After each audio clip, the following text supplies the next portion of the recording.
one of the biggest stars in professional sports of the 1990s, now currently in his 50s, has decided, you know what? I want to spill the beans. I want to spill the beans about what happened back in the 90s. And this story caught my attention. If you don't know where I'm going with this, we're talking about Scottie Pippen. No tippin' Pippen. Scottie Pippen was baffled and bewildered by how he was portrayed in The Last Dance documentary series, which was the most watched documentary series of my lifetime because there was nothing else on in 2020. And that documentary series, if you didn't see it, I don't know how you could have missed it, but maybe you were one of the few that didn't watch it who follow sports. So it was about the 1990s Bulls and mostly about Michael Jordan, but the relationship between Jordan and the other players on the team. And as a result of that documentary, Scottie Pippen has announced that he is releasing a tell-all book. It's called Unguarded, and he will give his side of the story, the rest of the story, as old radio guy Paul Harvey said back in the day. Now, this is not some mom and pop book deal. This is a big one. Publishing giant Simon & Schuster are behind this, and according to a release from that company, they say, the big publisher, that Scottie Pippen is going to give dirt on Michael Jordan. It is also anticipated that he will take credit for the 1990 Chicago Bulls. And it was Pippen that was the glue guy for the 90s Bulls, and that without him, none of that happens. All right, so let us discuss. Now, Michael Jordan's a bigger name than Scottie Pippen. It's kind of obvious, but how concerned, this is the question, how concerned should Michael Jordan be about this pending tell-all book from his former wingman, Scottie Pippen? Now, my observations, you've got background song, poetic, and hammer. And we will combine all of these things together, and we will make goulash is what we're going to make. Now, number one. So, in terms of Michael Jordan, even though this is a Scottie Pippen book, Jordan's the bigger name. Jordan's not going to even bat an eye at this. And I'll tell you why. Whatever tawdry stories, whatever shaggy dog tales are told, will just be dismissed, ignored, and downplayed. And Michael Jordan has earned his place atop the pecking order of basketball. And he's become a protected interest in many, many ways, Michael Jordan. Moreover, Scottie Pippen, if you look at where he is in retrospect to Jordan at this point, he's in that same category like LeBron James, right? All these guys are dropping bars. It's like the Gatorade commercial from the 90s there. Remember the background song to that Gatorade commercial, Be Like Mike? Sometimes I dream that he is me.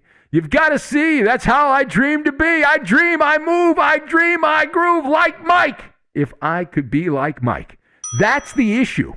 In a nutshell, right? Scottie Pippen is like, listen, I was there. I was right in all of that.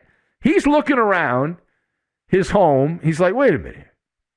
I got a trophy case, and I got all those little replica championship trophies in my trophy case, and I got all these all-star jerseys and all this, and then he checks his bank account and then looks over and sees how much money Michael Jordan has, and there's a disconnect. Like, hey, wait a minute here. What's going on with that? I mean, there's a rich and then there's aristocrat rich, and Michael Jordan's aristocrat rich. Now, secondly, with Scottie Pippen, who's based on the word on the street here, as mad as a snake, a serpent, will Scottie Pippen really follow through on this? Apparently, it's already a done deal, so he has that. There's always a chance the book doesn't get released. It's supposed to be released later this year. Will Scottie Pippen grab the flamethrower and burn, baby, burn those bridges? Is he willing, no tipping Pippen, to do irreversible damage to an already fractured relationship with Michael Jordan? And if he is ready to swim in shark-filled waters, sign me up. That's a book I'm going to get, right? No ifs, ands, or buts about it. At first glance, this is very straightforward, right? checks all the boxes to be a poetic masterpiece. You've got exasperated, bug-eyed, retired player. Check. Ego attacked. Check. Feels he's underappreciated. Check, check, check. Big money book deal offered. Check, check, check, check. I don't know about you, but I will sink my teeth in to a juicy sports tell-all book. I remember when Jose Canseco wrote that book about steroids, and a lot of people just dismissed it and said, oh, it's just the nothing book.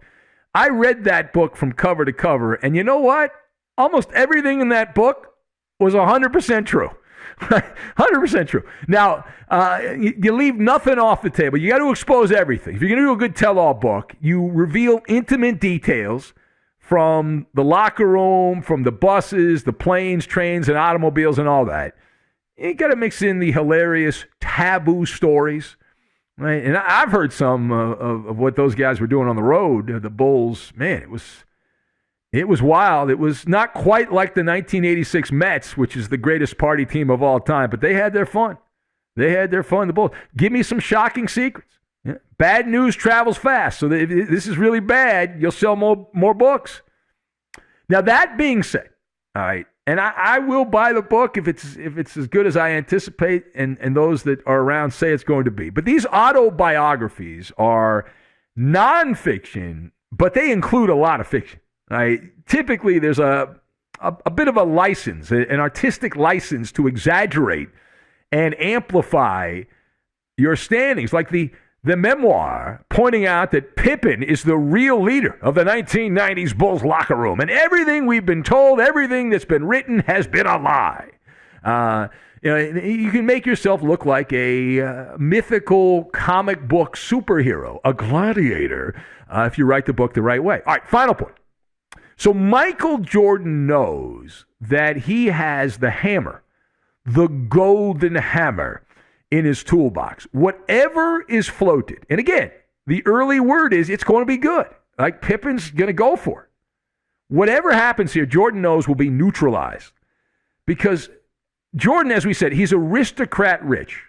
And you can expect everything to be summarily dismissed via a slick PR counterattack by Nike, the Jordan Empire, and they'll just chop it down with their machete. Chop, chop, chop, chop, chop. Chop-o-matic.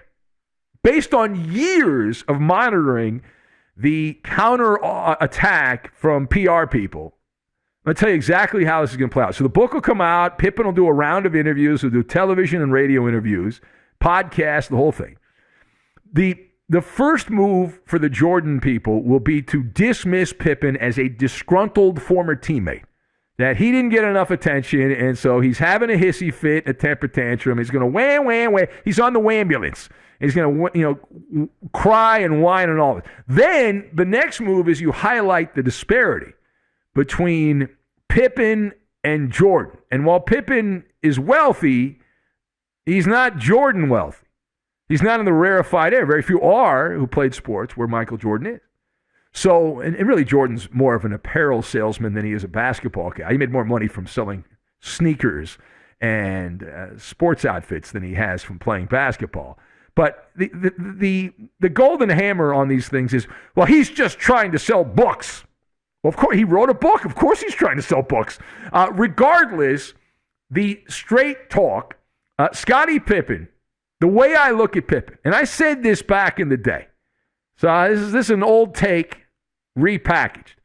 But had Scottie Pippen ended up somewhere other than Chicago, he would have been what? I say he would have been a slightly better version of Cedric Ceballos without Michael Jordan. Pippen had a shot to get out of Michael Jordan's shadow and to prove that people like me, jackasses on the radio, were wrong. He went to the Rockets and did a pratfall. He also went to the Trailblazers and failed in those 4 seasons, sans Chicago, when he went out on his own and went out on the great beyond. Scottie Pippen, over those seasons, 99 to 2003, he averaged less than 12 points a game. and shot less than 44% from the floor. That's when he had to do it on his own, right? That's what, out of the shadow, completely out of the shadow of the Bulls and Phil Jackson and all that. And in Chicago, he was was a 48% shooter and averaged I think much closer to 20 points a game. So we're not talking about Scottie Pippen today. He's not getting a big money book deal without Michael Jordan. That's the reality. Riding the coattails of the Jordan brand yet again. Because if I went to a publisher and I said, listen, I got a tell-all book, but I'm not really that memorable.